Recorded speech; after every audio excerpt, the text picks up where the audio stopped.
So President Jenkins, then, since you do say that there's a light at the end of the tunnel, a dim light, but a light. What do you think is driving that? Is it the conviction on federal charges of those officers? Is it um, the vote that the people of Minneapolis made in the last election by giving the mayor more power over the running of the city? What is driving that light? I think it's a combination of things, Jonathan.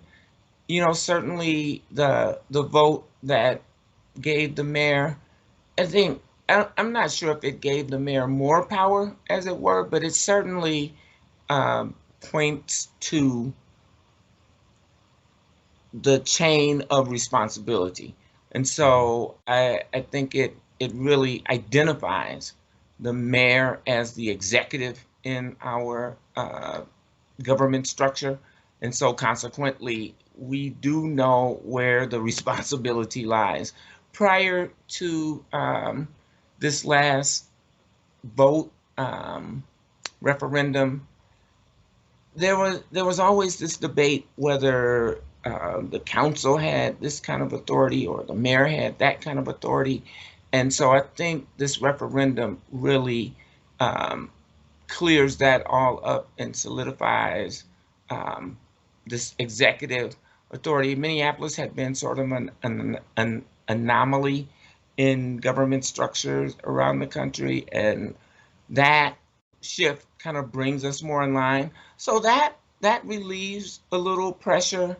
Um, I think we've seen some changes in public safety. So we instituted a project, a mobile behavioral crisis response team that responds to mental health crises. Um, that hopefully will help to take some of um, the responsibility of armed police officers having to Mhm. respond to mental health crises. And that program is working really well. Right after the death of George Floyd, we banned um, um, ch- chokeholds in the city. We thought we banned no-knock warrants, but the death of Amir Locke really illustrated that there is a lot of nuance in these kinds of policies. And so we're working to clear that up. And also, the city has been sued by the Minnesota Department of Human Rights as well as the Department of Justice. And the Minnesota Department of Human Rights came out with their report after a 2-year investigation of the department.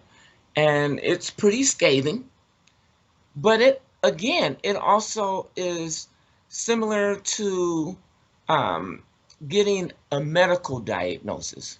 So now we understand what the problems are.